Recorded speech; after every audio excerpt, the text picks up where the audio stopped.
favor, establece la base, Señor, del matrimonio ideal, del orden que tú estableciste en tu palabra, y ayúdanos a poder verlo con claridad y a poder experimentarlo, vivirlo y experimentar la bendición de, Señor, seguir el patrón y el diseño que tú planeaste desde antes de la fundación de la tierra y de la creación del ser humano.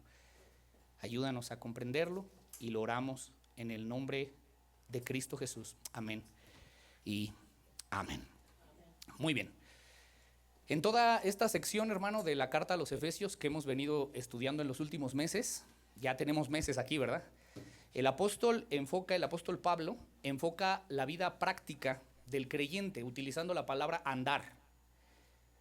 El andar del cristiano en sus distintas relaciones.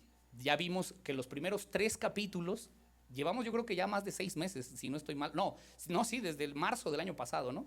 Empezamos a estudiar Efesios con diferentes pastores que estuvieron siendo invitados a esta iglesia. Bueno, los primeros 3 capítulos nos hablan de todas las misericordias y la gracia de Dios para nosotros, todo lo que somos en Cristo. Pero los capítulos 4, 5 y 6 habla de la parte práctica. Entonces, en el andar del cristiano, en la iglesia, es el primer tema que toca Pablo. Esto está del capítulo 4:1 al 4:16. También hemos estudiado el andar del cristiano en el mundo. Esto es del 4:17 al 5:20. Y a partir, y es donde estamos, del 5:21 y hasta el capítulo 6:9, o sea que vamos a seguir todavía ahí, la sección de lo que Pablo aborda es el andar del cristiano en el seno de su hogar. ¿Ok, hermano? Bien, entonces hace 8 días empezamos estableciendo la base sobre lo que se va a construir la sujeción del matrimonio, la bendición del matrimonio, la sujeción de la esposa, el deber del marido. Entonces hoy vamos a ver particularmente los versículos del 22 al 28 y habla de la sujeción de la mujer cristiana y del deber del marido. ¿Vamos bien? Entonces, hermano, si somos sinceros, es relativamente fácil vivir como cristiano en el mundo. Yo platicaba apenas con un hermano y me decía que en alguna ocasión él le ofrecieron trabajo, lo invitaron a una comida, se levantó a orar por los alimentos y después ya no lo contrataron. O sea, no es tan fácil ser cristiano en el mundo, pero relativamente es fácil si lo comparamos, hermano, con otros lugares en donde, por decir, si este hermano hubiera hecho esto en Medio Oriente o con los musulmanes o en Afganistán, lo hubieran matado ahí mismo, en el desayuno, ¿verdad? Entonces, de alguna manera en México es fácil vivir, hermano, como cristiano en el mundo. También, y resulta mucho más sencillo, si somos honestos, vivir como cristiano en la iglesia. Pero donde realmente resulta difícil vivir como cristiano bíblico es en el seno de tu hogar.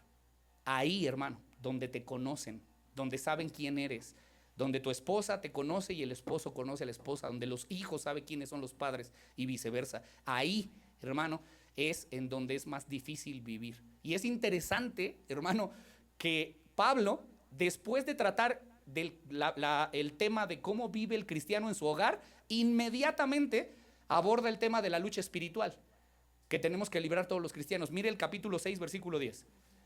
Fortaleceos en el Señor y en el poder de su fuerza, vestíos de toda la armadura de Dios, para que podáis estar firmes contra las acechanzas del diablo. Versículo 12, no tenemos lucha contra carne y sangre, sino contra principados, potestades, gobernadores de las tinieblas de este siglo, contra huestes espirituales de maldad. ¿En dónde? En las regiones celestes. Hermano, es como que Pablo está diciendo, así debe de vivir y lucir un matrimonio cristiano. Pero ojo, el matrimonio cristiano va a ser lo que más va a ser atacado por el reino de las tinieblas. Tu lucha no es contra carne y sangre, sino contra principados, potestades. Por tanto, fortalécete en el Señor, vístete de la armadura. ¿Se da cuenta? Eso no es casualidad, hermano, que el tema de la lucha espiritual esté ahí. Entonces, si hay una institución que Satanás ataca más y que enfoca toda su artillería, es en contra de la familia. Porque la familia, hermano, es el núcleo de cualquier sociedad. Si las familias están mal, las colonias están mal. Si las familias están mal, el Estado está mal. Si la familia está mal, el país está mal. Si las familias andan mal, hermano, el mundo anda mal. Porque, hermano, si Satanás logra dañar la relación entre el esposo y la esposa, si logra dañar la relación entre los padres y los hijos, si logra dañar ahí hermano, daña toda la sociedad. Y todo lo demás es dañado si se logra penetrar al núcleo de la sociedad, que es la familia. Aún los sociólogos dicen que el núcleo de toda sociedad, ¿qué es? La familia. Entonces, ¿dónde dirige Satanás sus ataques? A la familia. En los versículos, hermano, que acabamos de leer, Dios nos muestra a través de Pablo el diseño ideal que tiene que tener cualquier matrimonio.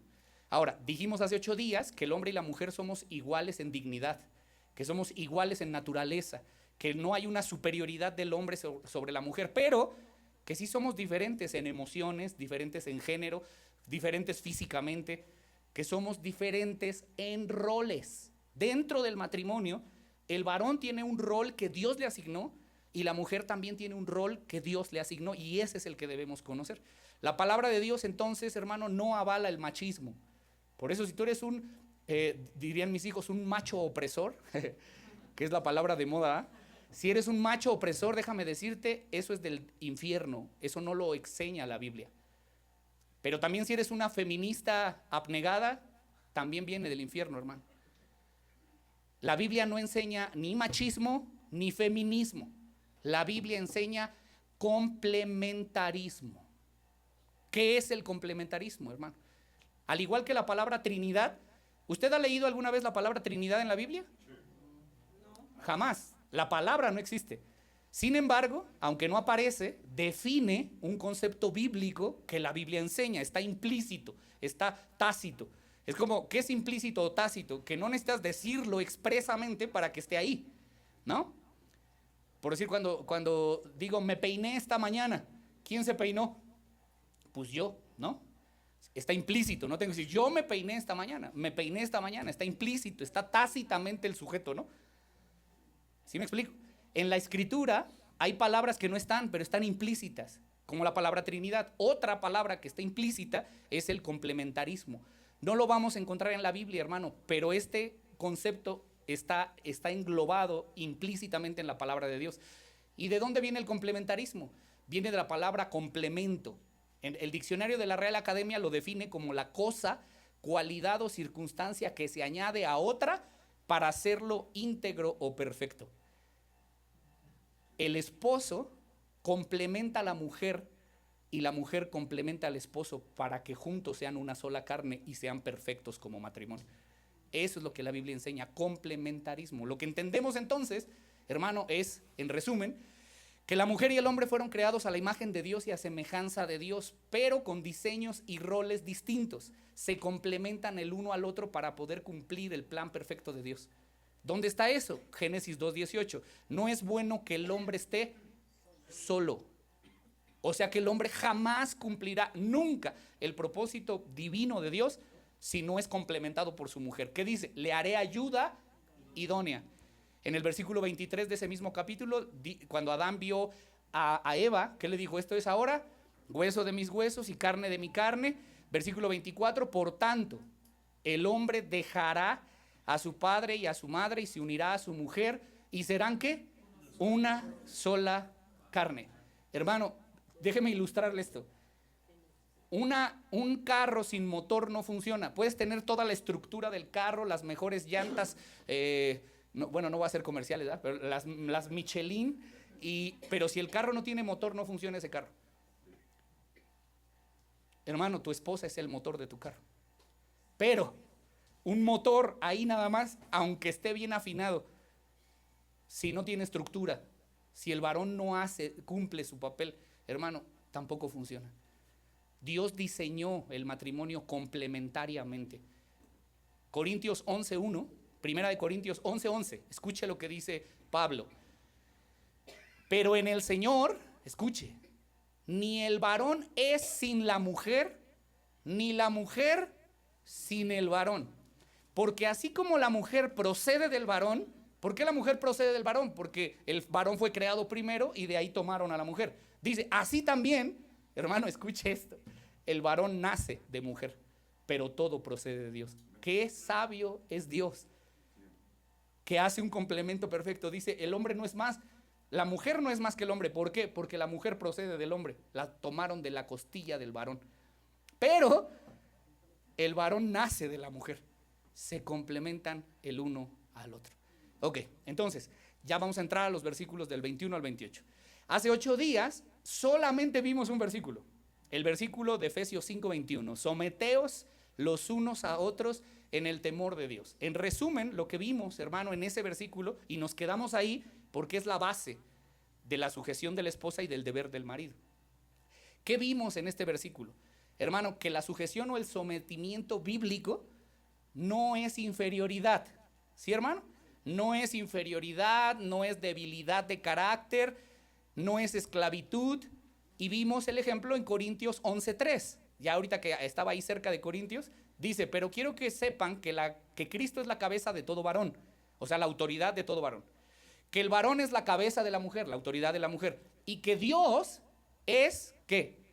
La cabeza de Cristo. O sea, que Cristo tiene una autoridad y lo tuvo todo su ministerio terrenal.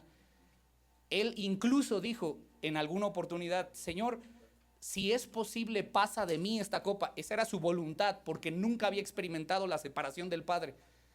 Nunca había experimentado la ira de Dios. Nunca había experimentado que Dios le diera la espalda. Jamás. Pero le dijo, pero al final, Señor, no se haga mi voluntad. ¿Se haga qué? ¿Qué reconoció? Tú eres la autoridad. Tú sabes más. En este momento yo no puedo entender como ser humano tu voluntad, pero que se haga tu voluntad y no la mía. O sea, Jesús mismo reconoció como autoridad al Padre. ¿Sí o no? Y eso no lo hace menos Dios, no lo hace menos digno. Él sigue siendo Dios, sigue siendo digno. Es más, eso le da un lugar en la semejanza de Dios. Es Dios, no es semejante, es Dios mismo hecho hombre. Amén. Entonces, ¿cuál es el concepto? Nosotros, el sometimiento bíblico no es inferioridad. ¿Ok? Es reconocer que Dios estableció un plan, una forma en la que funcionan las cosas y que todos debemos someternos a esas autoridades. ¿Sí, hermano? ¿Por qué? Porque es la voluntad expresa de Dios. Vimos que todos los ciudadanos se tienen que someter a autoridades civiles, los trabajadores a sus jefes, los alumnos a los maestros, los padres a los hijos, las esposas a los maridos y los maridos a Cristo. Pero ¿cuál fue la base de este orden? El temor de Dios. Someteos los unos a los otros en el temor de Dios. ¿Sí, hermano? Es decir, ¿qué es esto? Dijimos, no es miedo, es el reconocimiento que Él es creador, que Él es soberano, que Él es infinitamente más sabio. Hermano, que si Dios dijo que es así, así es, y no puede funcionar mejor de otra manera. Yo les preguntaba hace 8 días, ¿qué nos hace pensar que nosotros podemos diseñar una forma de llevar a cabo el matrimonio mejor que la que Dios ha establecido en su palabra? No hay manera. Dios es sabio, y si Dios dice que así funciona lo que vamos a leer, así tiene que funcionar. Y que su voluntad para tu vida, mujer, hermana, es buena, agradable y perfecta. Y varón, si tú te sujetas a la palabra de Dios, la voluntad de Dios para tu vida es buena, agradable y perfecta. Amén, hermano. Entonces, sobre esa base, vimos hace 8 días, Pablo sigue ordenando el matrimonio, y vamos a seguir el mismo orden de Pablo. Versículo 22, lea conmigo. Vamos a tener 2 encabezados nada más esta mañana. Primero, el sometimiento de la mujer cristiana. Y después vamos a ver el deber del marido cristiano. Entonces, 5:22. Las casadas estén sujetas a sus propios maridos como al Señor. El mandato, hermano, dice las casadas. El mandato se aplica a toda persona cristiana, mujer cristiana casada, sin excepción. Es decir, no importa las cualidades que tenga, las capacidades, si tiene más educación que su esposo, si tiene más conocimiento de las escrituras, si es más madura espiritualmente o cualquier otra cosa, hermano, dice, todas esas cosas no son por virtud de las cuales se debe definir la sujeción. Lo que define la sujeción es, eres esposa, eres cristiana, sométete a tu marido. No importa si él no sabe leer y tú tienes 5 doctorados, no importa. ¿Me explico? No hay ahí el mandato expreso es, eres una mujer creyente cristiana, sométete a tu marido. No importa si tú eres mejor que él, no importa para ciertas cosas, no importa si tienes más habilidad, si eres más inteligente, si lees más la Biblia, si eres más madura, no importa, mujer cristiana, sométase a su marido. Es lo que dice ahí, ¿no? Las casadas estén sujetas a sus maridos. Ahora, estén sujetas. Y escuche esto, hermano. ¿Sabe por qué a la mujer, cuando se toca este tema, sean sinceras, hermanas, conmigo y con Dios, les cuesta trabajo, cuando como que se les crispa un poco la piel cuando escuchan sujeción del varón? ¿Sabe por qué? Porque media vez escuchan sujeción a sus maridos o sometimiento al marido, inmediatamente piensan en un cavernícola arrastrando a la mujer de los cabellos con un mazo en la mano. Eso es lo que se imaginan. Y entonces dicen, yo que voy a estar sometiéndome a un cavernícola. Mire, y ahí se ríe el cavernícola, pero a ver si viene el cavernícola y le hablamos también después, ¿no? ¿Sí me explico, hermano?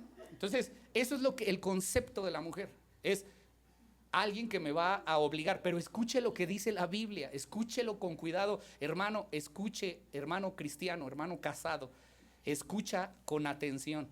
Dice: las casadas estén sujetas a sus propios maridos. No dice que el marido debe someter a la mujer, eso no dice, hermano. Ella se debe someter voluntariamente. Por lo tanto, hermano, ningún marido tiene derecho ni de exigir, mucho menos de imponer la sujeción a la fuerza. Eso no es bíblico, eso es machismo. El machismo impone la sujeción.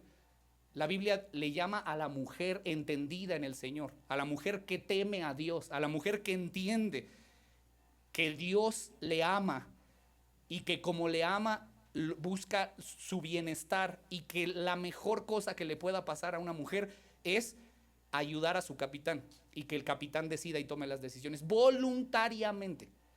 ¿Sí me expliqué, hermano? El marido no puede exigir sujeción.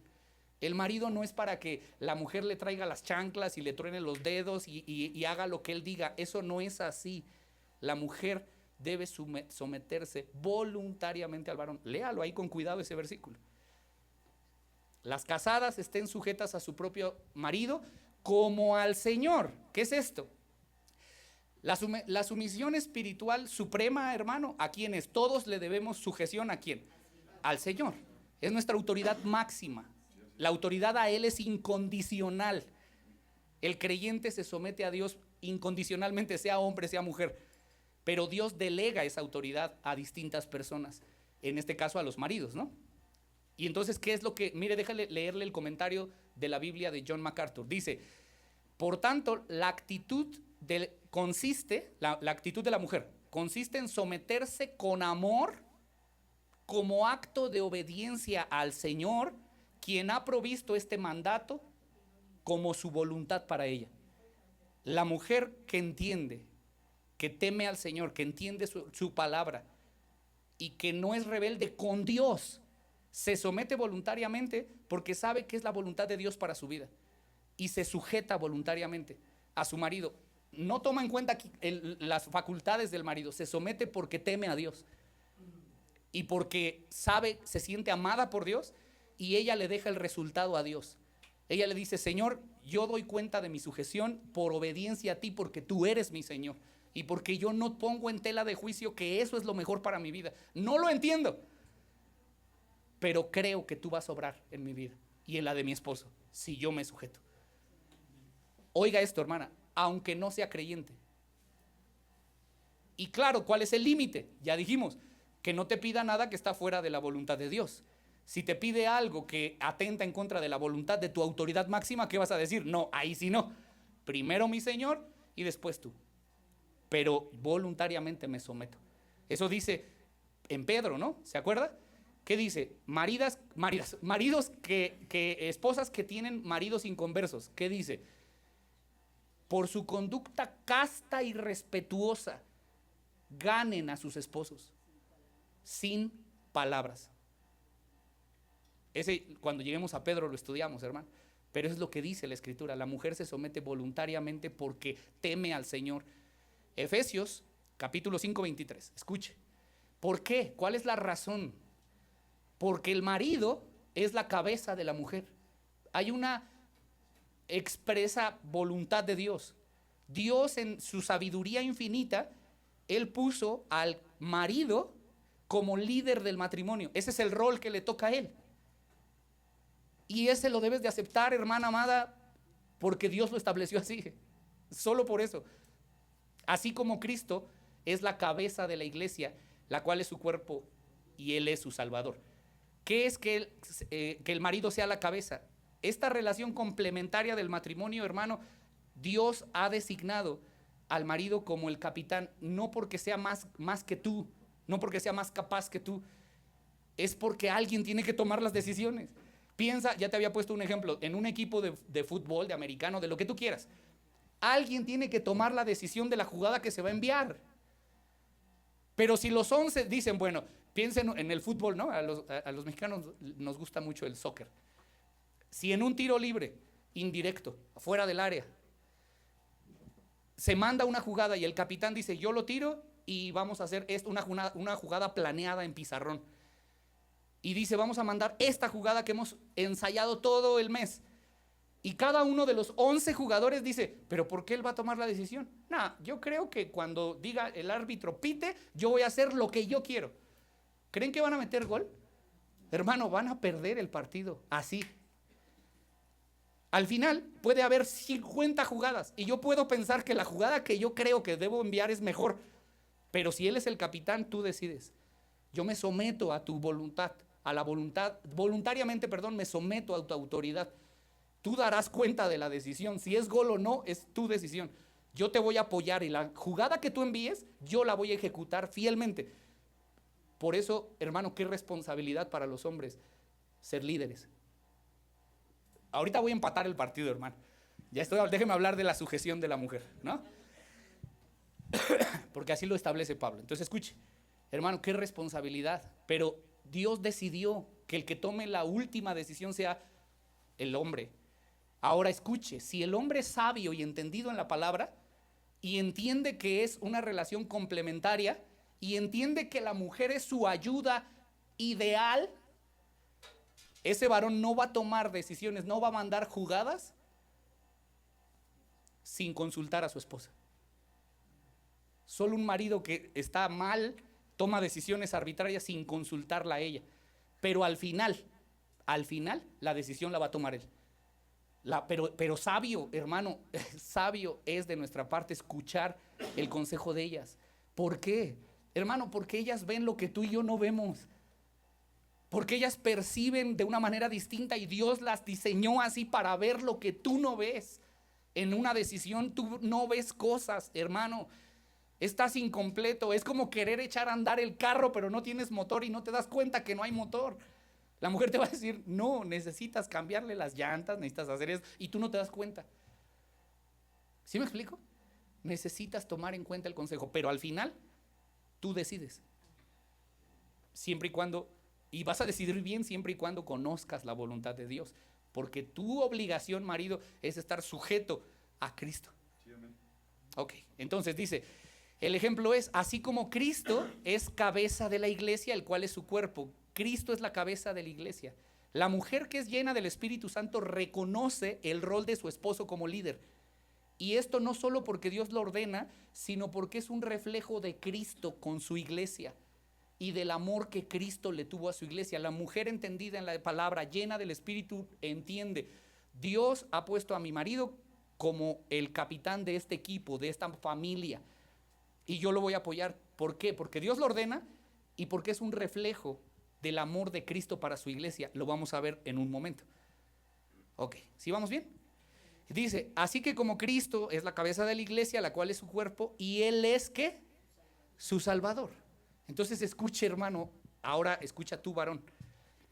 Así como el Señor, nuestro Señor Jesucristo, liberó a su iglesia de los peligros del pecado, del Satanás, de la muerte, del infierno, el esposo tiene la obligación suprema de hacer provisión, proteger, preservar y amar a su esposa mientras le da dirección con la palabra de Dios. Esa es tu obligación. Esa es tu obligación. No es someter a tu esposa. Tu obligación es velar por su bienestar, como Cristo lo hizo por su iglesia. ¿Sí me explico? Versículo 24. Así que, como la iglesia está sujeta a Cristo, así también las casadas estén a sus maridos, ¿en qué? ¿Solo en las cosas de las decisiones de la iglesia o en todo? Dice en todo. Ahora, escuche, cuando Pablo hace esta comparación de Cristo con la iglesia, ¿qué nos dijo en los versículos anteriores? ¿Qué nos dijo en el capítulo 4? Que Jesús le dio dones a su iglesia, lo que quiere decir que la mujer tiene dones y talentos, talentos naturales y dones que Dios le dio cuando vino al conocimiento de Cristo. Entonces, maridos, ¿qué tenemos que hacer? Tomar esos dones y desarrollarlos en la medida del orden de la palabra de Dios. Entonces debes escuchar el consejo de ella, porque Dios le dio dones a ella que tú no tienes. Dios le dio a ella habilidades, virtudes. Las mujeres están llenas, hermano, de habilidades y virtudes que tú y yo no tenemos, varón. Y tenemos que escucharlas, amarlas, respetarlas, proveerles, entregarnos como Cristo se entregó a la iglesia, que es el siguiente punto de nuestro mensaje. Número 2, el deber del marido. Ahora le decía, voy a empatar el partido. Entonces, hermanas, sujétese a su marido, porque es la voluntad expresa de Dios. Eres mujer y eres cristiana, Dios, tu Señor, te ordena sujetarte. Y ahorita te voy a decir algo que te va a motivar a que esa sujeción sea voluntaria. Amén. Punto número 2 de nuestro mensaje, solo son 2. El deber del marido. Efesios 5:25. Maridos, amad a vuestras mujeres, así como Cristo amó a la iglesia, y subraya, y se entregó a sí mismo por ellas. La responsabilidad máxima, lo voy a decir con esta palabra, la responsabilidad suprema del marido, como ya dijimos, no es exigir sujeción, consiste en amarlas con un amor sin reservas, sin egoísmo, con un amor sacrificado como el que Cristo tuvo por su iglesia. Cristo dio su propia vida por la iglesia. Y déjeme decirle algo, hermano, no sé si coincida o no, pero escuche, la mujer la tiene difícil al sujetarse al marido de repente, ¿no? Cuando el marido no inspira sujeción. Pero lo que nos piden a nosotros, hermano, como varones, lo que Dios nos ordena, es algo imposible. ¿Qué? Que ames a tu mujer como Cristo amó a su iglesia y se entregó a sí mismo por ella. Solo hazte esta pregunta esta mañana, varón casado. ¿Te estás entregando en cuerpo, alma y espíritu por el cuidado de tu esposa? Porque si no es así, no estás cumpliendo con el deber como marido. Cristo nos puso la vara, hermano, altísima. Y aunque nunca, escucha, nunca vamos a poder cumplir ese mandato perfectamente, debemos hacerlo sinceramente y con todo nuestro corazón. Debes amar a tu esposa sin reservas. Debes quitar el egoísmo. No es para tu beneficio. Te pusieron de líder para que tú la beneficies a ella, para que tú des tu vida si es necesario por ella, porque así hizo Cristo con su iglesia. Si, yo le decía, si para la mujer es difícil, para nosotros está cardíaco, hermano. ¿Sabe qué explica? Para que darme a entender, escúcheme, hermano. Yo he leído un libro que ha impactado mi vida como ningún otro. Es mi libro preferido en la Biblia, porque ilustra el amor incondicional de Dios para su iglesia. ¿Sabe qué libro es? El libro de Oseas. Hermano, el libro de Oseas nos muestra cómo Dios nos amó como su iglesia. ¿Y sabe qué resume? Lea conmigo solo Oseas capítulo 1, versículo 2.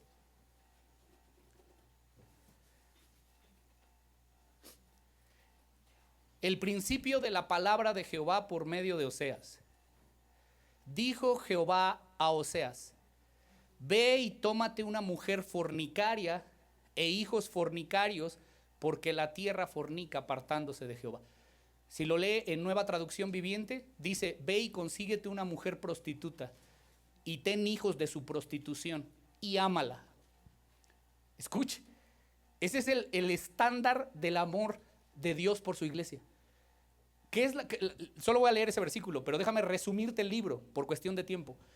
En el libro, hermano, a Oseas Dios le ordenó: cásate con esta mujer prostituta. Gomer se llamaba la mujer.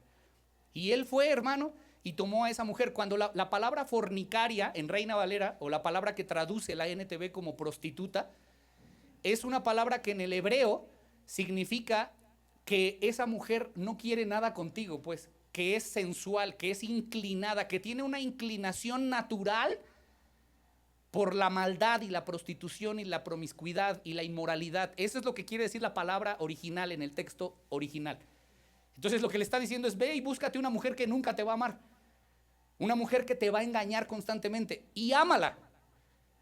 Ahora entiéndame, hermano, escuche. ¿Y sabe qué hizo Oseas? Fue a buscar a la mujer que menos quería nada con él. Se casó con ella y determinó por orden de Dios amarla.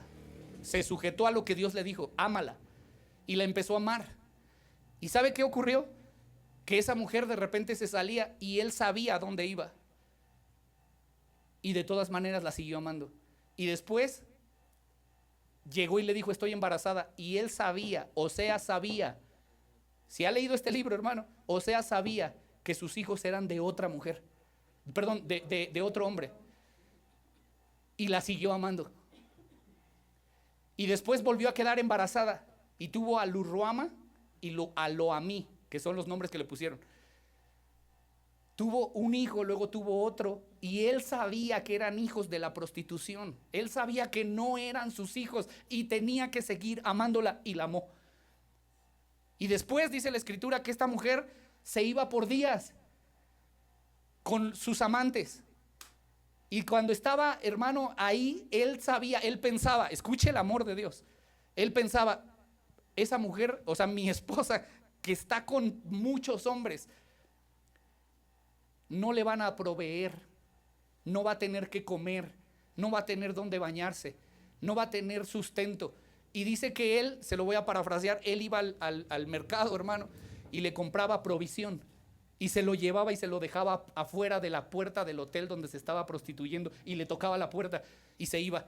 Y ella salía y decía: ah, son mis amantes los que me proveyeron. Cuando era él, era Oseas el que la estaba amando. Así ama a Dios. Y después, hermano, los amantes la entregaron a la esclavitud. La abandonaron, la dejaron ensangrentada y la vendieron a un mercado de esclavos, a esa mujer, porque los amantes no le pagaron bien. Y cuando estaba como esclava, ensangrentada, rota, Dios le dijo a Oseas: ve y cómprala. Lo abandonó y le dijo: ve y cómprala, paga el precio, cómprala, llévala al desierto y en el desierto ámala. Ámala hasta que ella pueda amarte. ¿Y sabe qué hizo Oseas? La vio ensangrentada.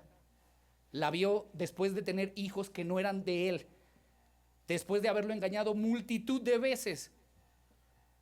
Fue y pagó el precio. ¿Te imaginas el cuadro, hermano? Llegar por tu esposa que te ha abandonado, que tiene hijos con otros, que está en esclavitud de la prostitución, y llegar y pagar para liberarla. Déjame decirte algo: ese libro ilustra el amor incondicional que Dios ha tenido por ti, hermana y hermano, por mí, por su iglesia. ¿Por qué? Porque la Biblia dice en Romanos capítulo 3 que nosotros estábamos muertos en delitos y pecados, que nosotros no buscábamos a Dios, que Él nos buscó a nosotros, que nosotros por nuestra naturaleza éramos enemigos de Dios. Eso dice la escritura, que Él te amó a ti primero cuando tú no querías nada con Dios. Él te amó sin que tú le amaras a Él. Él te predestinó y te adoptó como su hijo. ¿Y sabes qué hacíamos antes? Y te voy a decir algo respetuosamente, pero muchas veces seguimos haciendo, aún siendo cristianos. Creemos que nuestra provisión viene de otro lado que no es de Él. Seguimos, hermano, fornicando con dioses ajenos, creyendo que si tenemos algo en nuestra vida es nuestra habilidad para hacer negocios, que si tenemos algo en nuestra vida es por nuestro intelecto, que si tenemos algo en nuestra vida es por nuestra capacidad de estudio. Hermano, toda buena dádiva y don perfecto que hay en tu vida, toda cosa buena, la salud, no es porque te cuides, El que no te hayas muerto no es porque estés en un país en donde hay poca delincuencia, porque no lo es. El que no te hayan secuestrado, el que estés vivo, el que tengas provisión, el que tengas un carro, el que tengas una casa, todo ha sido por la bondad, gracia y misericordia de Dios para tu vida. Pero muchas veces, hermano, seguimos viviendo para nuestra propia gloria. Eso es lo que significa cuando ella salía y veía las cosas y la provisión, y en lugar de darle gracias a Dios, creemos que es por algo más. Salimos en búsqueda de lo que creemos que nos puede hacer feliz. Eso es un ídolo. Muchas veces seguimos viviendo vidas egoístas, centradas en nosotros. Muchas veces seguimos viviendo vidas centradas en nuestro éxito, y en el fondo de nuestro corazón está solo yo, solo lo mío y solo mi éxito, y las cosas de Dios no nos importan. Y aún así, Dios te sigue amando. Ese es el amor de Dios por la iglesia. Aún con toda nuestra infidelidad, Dios permanece fiel. Jesús, hermano, te ha amado como nadie te ha amado en la tierra, como nadie te amará. Con amor eterno te he amado. Y lo que Pablo está diciendo aquí es: maridos, tienen que amar a sus mujeres así, con esa intensidad. Tienes que dar tu vida si es necesario. Cuando en Oseas dice que pagó el precio de su liberación, eso se llama redención. Pagar el precio por la libertad de alguien. Jesús pagó, tanto te amó, que siendo justo, cargó toda tu iniquidad y murió en la cruz del Calvario para liberarte, redimirte, perdonarte. Así te ama tu Dios. ¿Me explico, hermano? Mire Primera de Pedro, capítulo 3, versículo 7. Hermano, ¿te das cuenta? Así tienes que amar a tu mujer. Hermano amado, ahora miembro de la iglesia bíblica Solo Gracia. Así tenemos que amar a nuestras mujeres. Y si tú no amas así, vamos a tener, hermano, que ayudarte a que comprendas cómo tienes que amar. Porque así tienes que amar, de manera incondicional, sin egocentrismo. Tienes que cuidar, amar, respetar, proveer en todos los sentidos. Tienes que comprender, no tienes que ser áspero, tienes que tratar como al vaso frágil que es. Porque si Cristo murió por tu esposa, tú tienes que dar tu vida por tu esposa. Tu vida. Primera de Pedro 3:7. Vosotros, maridos, igualmente vivid con ella sabiamente, dando honor a la mujer como a vaso más frágil y como coherederas de la gracia, para que vuestras oraciones no tengan estorbo. ¿Cuál es el trato de nosotros para ellas? Trátala con honor, porque es heredera y coheredera contigo de la gracia de Dios. Hermano, escúcheme por favor. Voy a ir rápido. El pastor Sugel Michelén, voy a tomar unas palabras que él, algunos comentarios que él hizo respecto de estos versículos. Pero escúchame, hermano. Nosotros ahora que leemos este pasaje de la dignidad con la que tenemos que tratar a nuestras esposas, estamos en el siglo XXI. Estamos en el año 2025. No se nos hace algo como tan sorprendente. Pero estas palabras se escribieron en el siglo I. Se escribieron, hermano, hace 2000 años. Y escúcheme. Las mujeres, por eso préstame atención, hermana, no creas que porque la Biblia te ordena que te sujetes voluntariamente, Dios es machista. Hermano, sácate, hermana, sácate esa mentalidad en el nombre de Jesús. La Biblia no avala el machismo, lo estamos estudiando. Hermano, la Biblia, si hay una doctrina que dignifica a la mujer, es el cristianismo. Si hay algo que hizo, hermano, algo que hubo un parteaguas en la historia de la humanidad para beneficio de las mujeres, fue lo que Cristo hizo y la doctrina que Él estableció, la causa que Él vino a traer a la tierra. Escucha lo que te voy a decir, hermano. En los días de la Biblia, en los días que la Biblia fue escrita, hermano, el mundo griego prohibía las relaciones, digamos, comerciales y las relaciones de compañerismo entre el hombre y la mujer. De hecho, Platón, se acuerda de Platón, el filósofo griego, decía que si un hombre se comporta cobardemente en esta vida, reencarnaría en la otra como mujer. Esa era su ideología. O sea, Si un hombre es cobarde, él enseñaba en su filosofía griega, en la siguiente vida vas a ser mujer. O sea, era un castigo. ¿Me explico? En los días de Pablo y de Pedro, cuando se escribió esta carta que estamos leyendo, la situación de Roma era peor, hermano. El imperio romano consideraba a la mujer un bien mueble, como dijimos hace 8 días. Y escucha algo que me sorprendió. Jurídicamente, había un término latino que se llama imbecilita sexus o fragilita sexus. Es un término jurídico romano que se traduce literalmente como imbecilidad o debilidad de sexo. Ese era el estatus legal en el gobierno de Roma cuando fue escrito lo que estamos leyendo. Era un principio jurídico que fue utilizado en el derecho romano. Puede investigarlo, hermano. Y fue usado en épocas siguientes para justificar la incapacidad de las mujeres para usar puestos, gobierno, para celebrar contratos. Porque, hermano, escuche, cuando Jesús escribió esto, enseñó, cuando Pablo, cuando Pedro hablaron de darle honor a la mujer, de amarla, de dar tu vida por ella, la mujer era tratada como una imbecilita en el gobierno romano. Y aunque algunas personas, hermano, del mundo antiguo trataron obviamente de impugnar esas leyes, hermano, estaba arraigadísimo no solo en el mundo, no solo en Roma, en todo el mundo. ¿Sabe cuándo fue cambiando esta situación? Cuando entró el cristianismo a Roma en el año 345. Cuando Constantino se convirtió al cristianismo, empezaron a tratar a la mujer diferente. Cuando empezaron a escuchar la enseñanza de la Biblia. ¿Sí me explico, hermano? Pero, escuche, los lugares a donde no llegó el evangelio, como India o como la África, donde no fueron impactados por el evangelio de Jesucristo, hermano, mataban a las niñas solo por ser niñas. En África y en la India, en los siglos subsecuentes, cuando tenían hijas, las mataban solo por el hecho de ser niñas. Y le preservaban la vida solo a los hombres. ¿Saben qué hacían en la India? Cuando una mujer, el esposo se le moría o moría y quedaba viuda, quemaban el cadáver amarrado a su mujer viva. Está documentado, hermano. Eso es en la India y en África.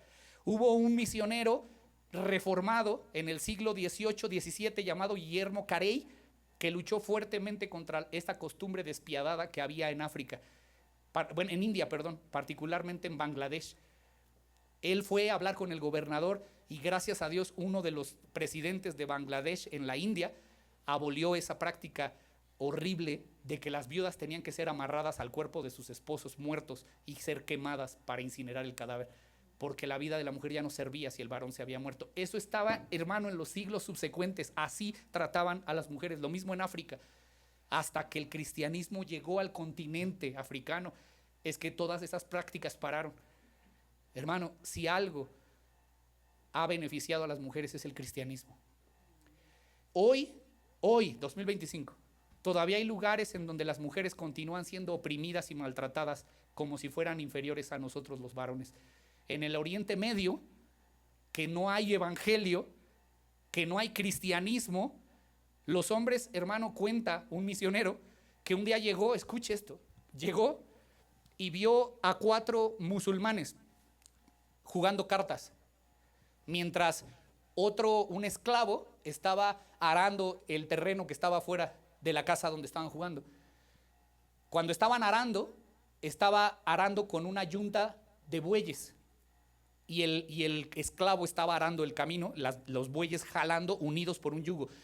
Pero dice el misionero que él no veía bien, a uno de los animales lo veía perfectamente bien, pero era un buey. Pero cuando dio la vuelta para regresar el arado, era una mujer la que estaba en el lugar del buey y era la esposa de uno de los que estaban jugando cartas.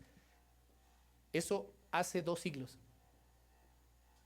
Hace un siglo, el siglo pasado, Charles Spurgeon cuenta que llegó a su iglesia una mujer hindú y que cuando empezó a leer la Biblia, le dijo, la Biblia la escribió una mujer. Y él se sorprendió, le dijo, ¿cómo crees? ¿Por qué crees que la Biblia la escribió una mujer? Le dijo, porque dice tantas cosas bonitas de las mujeres, porque dice tantas cosas amables que nosotros, nuestros maestros y rabinos hindús, jamás nos tratan de esa manera con tanto decoro. Eso seguro lo escribió una mujer hindú, el siglo pasado. Hermano, en México hasta 1955 las mujeres pudieron votar. ¿Y sabes por qué? Todo el beneficio que ha tenido las mujeres es a causa del cristianismo y a causa de lo que Jesús hizo por ustedes, hermanas. Escuche, por favor. Lea conmigo rápidamente Juan capítulo 4, versículo 3.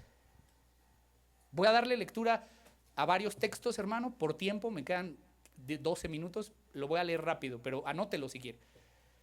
Jesús rompió todas las barreras sociales y religiosas que habían en su tiempo para llegar a las mujeres.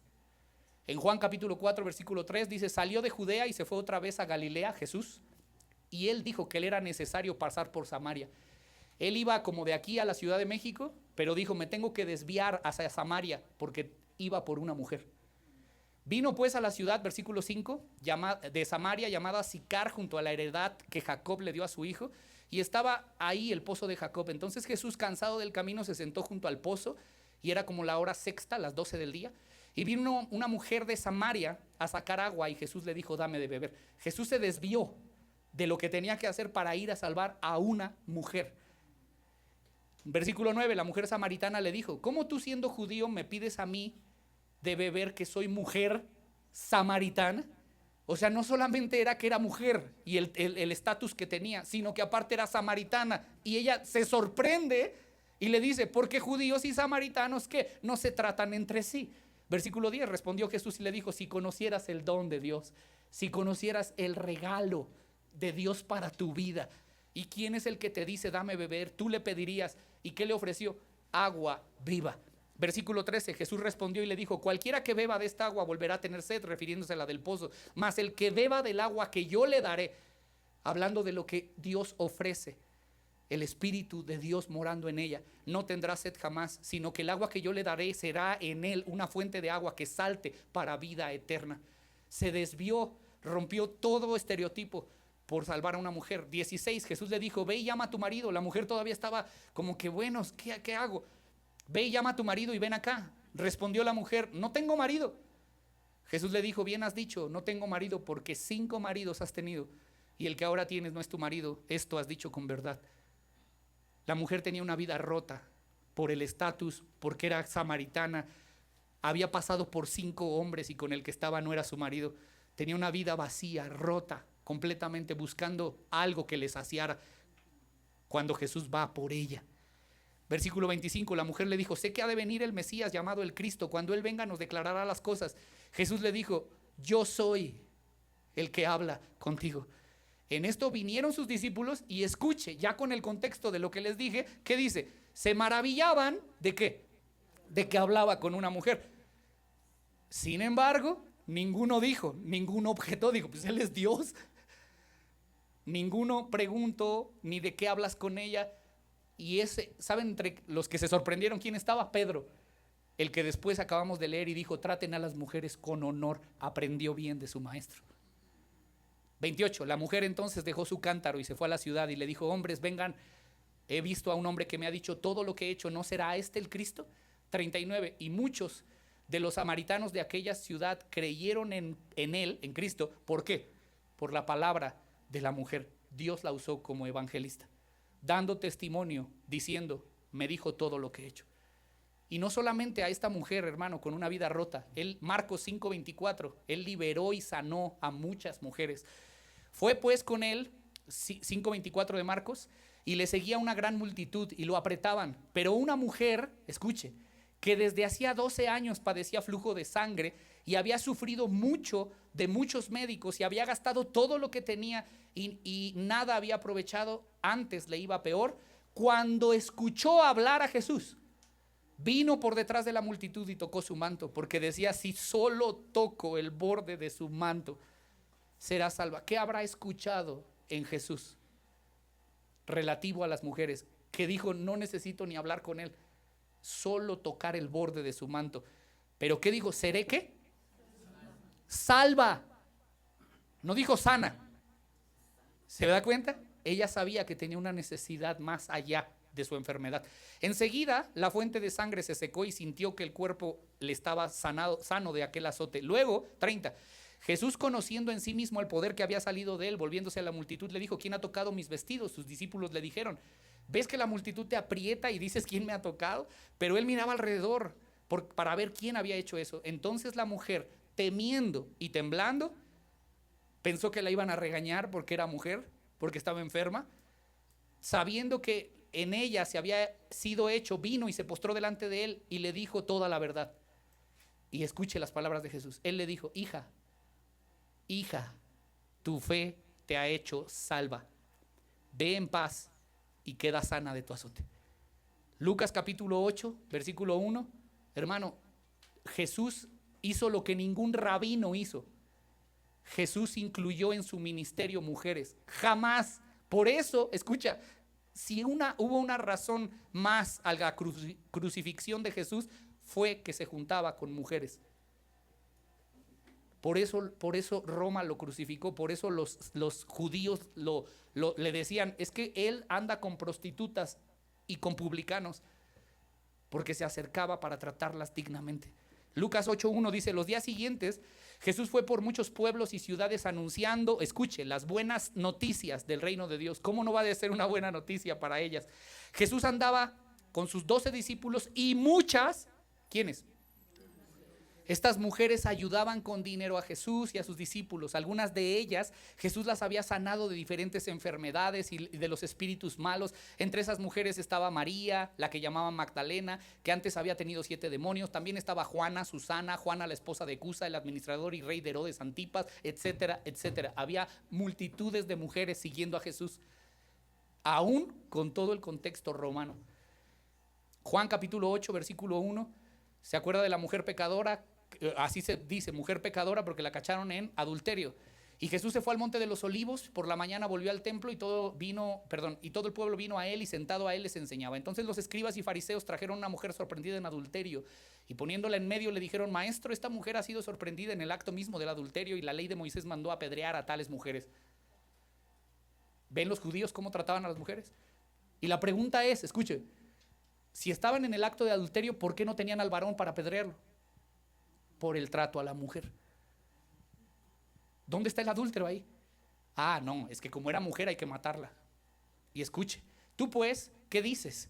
6. Mas esto decían tentándole para poder acusarle, pero Jesús, inclinado hacia el suelo, escribía en la tierra con el dedo. Y como insistieron en preguntarle, se enderezó y les dijo: el que de vosotros esté sin pecado sea el primero de arrojar la piedra contra ella. Inclinándose de nuevo al suelo, siguió escribiendo en tierra. Pero ellos, al oír esto, acusados por su conciencia, salían uno a uno, comenzando desde los más viejos hasta los postreros, y se quedó solo Jesús y la mujer que estaba en medio. Enderezándose Jesús y no viendo a nadie sino a la mujer, le dijo: mujer, ¿dónde están los que te acusan?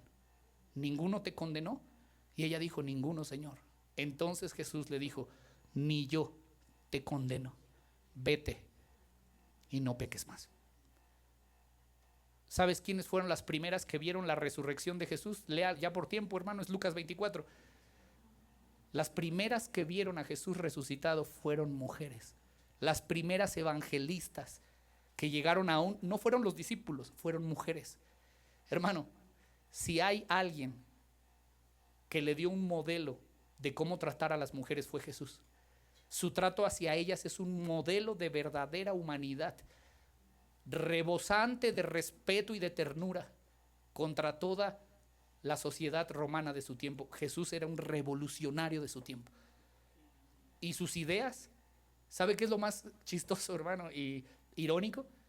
Que hoy las mujeres feministas que no se quieren sujetar a sus maridos porque se sienten inferiores, tienen el derecho a manifestarse por aquel que dio su vida por ellas.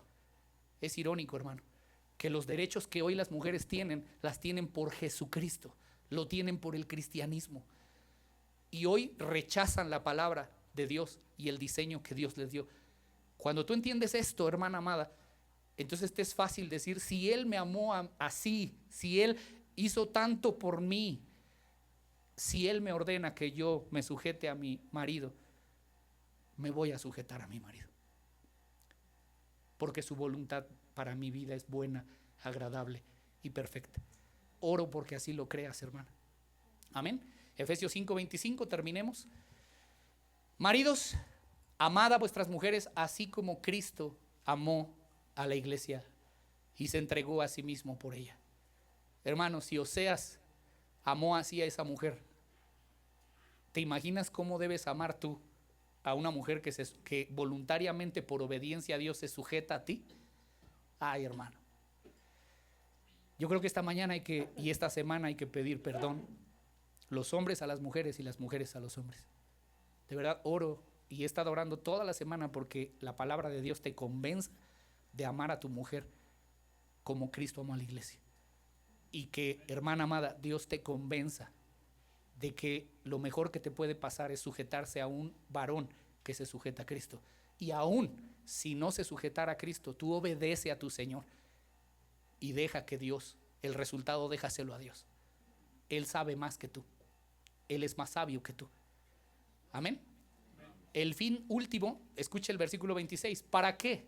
Dice, para santificarla. ¿Para qué Cristo dio su vida por la iglesia y se entregó? Para santificarla, para purificarla en el lavamiento del agua por la palabra, a fin de presentársela a sí mismo una iglesia gloriosa que no tuviese mancha ni arruga ni cosa semejante, sino que fuese santa y sin mancha. ¿Para qué Cristo se entregó por su iglesia? Para hacerla santa, para limpiarla por la palabra.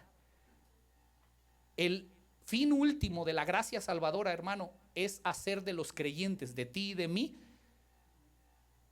personas santas por la intervención de la palabra. La palabra tiene que intervenir en nuestras vidas para quitar las tinieblas, las raíces que no fueron puestas por Él, los conceptos equivocados, el machismo, el feminismo, lo que el mundo ha metido, la ideología, la corriente del mundo, la obscuridad. Tenemos que tener una intervención de la palabra en nuestra mente para poder conocer la luz de Cristo y del Evangelio. ¿Qué tienes que hacer tu marido? Lo mismo, tienes que tomar la palabra de Dios de tal modo que puedas, tu deseo más grande en tu vida, hombre, varón, es que tu esposa se parezca a Cristo. Esa es tu misión en esta tierra, que conozcas la palabra y le des dirección. Entonces el amor de un esposo para su esposa debe de ser un amor purificador. Con eso quiero terminar. Tú tienes, varón, la responsabilidad delante de Dios y un día te van a pedir cuentas de liderazgo, de que tu esposa se parezca a Cristo. Tienes que amarla y tu deseo más grande debe de ser que sea conformada a la imagen de su Señor, de Cristo. Así que tu objetivo y tu intención permanente debe de ser encaminarla hacia la pureza por la palabra de Dios. Tú y yo tenemos una responsabilidad de conocer este libro, hermano, mejor que cualquier otro ser en esta tierra y aún en los cielos, para poder darle dirección a nuestra esposa. Ponte en pie, hermano, hemos terminado. Quiero darte una conclusión nada más, versículo 33 de ese mismo capítulo. Por lo demás, hermano, no hay una forma más sencilla de resumir y más profunda de resumir todo lo que acabamos de decir. Mire las palabras magistrales. Si te quedas hoy con este versículo, memorízalo. Por lo demás, varones, cada uno de vosotros ame también a su mujer como a sí mismo. Y mujer, respete a su marido. Punto. Si eso ocurre en un matrimonio, vive Jehová que el matrimonio tiene éxito. Si el hombre ama así y la mujer voluntariamente se sujeta así, hermano, hay un matrimonio garantizado y unos hijos garantizados en la fe de Dios. Y si todos nosotros empezamos así nuestros matrimonios este año y de aquí para hasta que Cristo venga o partamos, vamos a estar cumpliendo la voluntad de Dios. Cierra tus ojos. Hermano amado, ama a tu mujer como Cristo amó a la iglesia. Yo te invito a que esta mañana de verdad reflexiona y solo hazte una pregunta. ¿Te has entregado en cuerpo y alma por tu mujer? Si no es así, pide perdón a Dios esta mañana. Inicia este año arrepintiéndote de todos los errores que has cometido con tu mujer. Y pídele perdón a tu esposa. Si no hoy, ahorita, hazlo hoy en la tarde. pero no dejes que la palabra de Dios vuelva vacía. Y hermana amada, ahí, en la intimidad de tu corazón, si has sido una mujer insujeta y lo sabes en el fondo de tu corazón, porque hay rebeldía, no en contra de tu esposo nada más, en contra de Dios, arrepiéntete esta mañana, pide perdón al Señor y reconoce que tu autoridad suprema es el Señor Jesucristo y que la voluntad expresa de tu Señor es que te sujetes a tu marido voluntariamente, en amor, para ayudarlo y que juntos como un solo cuerpo cumplan el propósito de Dios. Primer propósito, que eduquen con temor de Dios a sus hijos y que puedan extender el reino de Dios en la tierra. De eso hablaremos después. Pero si es necesario, hermano, pedir perdón al Señor, hazlo esta mañana. Señor, yo te doy gracias por cada uno de los hermanos que hoy están en esta iglesia, en esta congregación, cada familia, y por cada hombre y varón casado.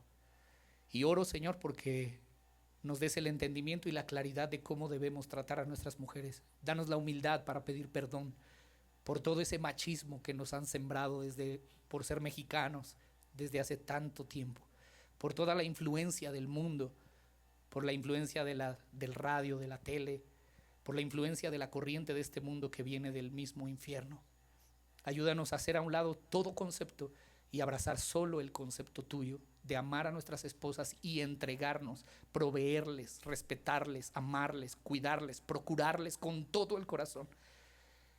Perdona nuestros errores y pecados y el trato indigno que le hemos dado a nuestras esposas si lo hemos hecho. Ayúdanos. Y oro porque ayudes a mis hermanas a poder ver, Señor, que si hoy se han sido beneficiadas por algo o por alguien, ha sido por ti, por tu causa y por tu doctrina. Y que confiando en que ese es tu diseño, puedan sujetarse a sus maridos, respetarlos y amarlos y ayudarlos a que juntos cumplan el propósito tuyo y vivan para su gloria y para tu gloria y para tu deseo. Y déjenme decirle a todos los jóvenes unas palabras más. Si eres una señorita o un joven soltero, esa es la razón por la que tienes que buscar, si eres mujer, a un varón que ame primero a Dios y se someta a su señorío para que te amen así, con ese amor. Y si eres un hombre soltero, lo primero que debes buscar en una mujer es una mujer que ame a Dios y respete a su Señor, que respete su señorío, para que entonces se pueda sujetar a ti voluntariamente. Así que, joven, señorita, busca bien si es que estás en vísperas de matrimonio. Y si todavía estás lejos, empieza a orar por él, empieza a orar por ella. Ora por esa mujer sujeta a ti que Dios te va a dar, pero ora porque se enamore más de Dios. Y hermana jovencita, ora por tu marido, porque en algún lugar Dios lo tiene y espera en el Señor. Todas estas cosas, Señor, las oramos, las pedimos, y oro por cada uno de los jóvenes y señoritas de esta congregación, de esta iglesia y de tu iglesia a nivel universal, para que sepan esperar y buscar en ti a esa ayuda idónea que tú tienes preparado para ellos y para ellas. Gracias, Señor, en el nombre de Cristo Jesús. Amén.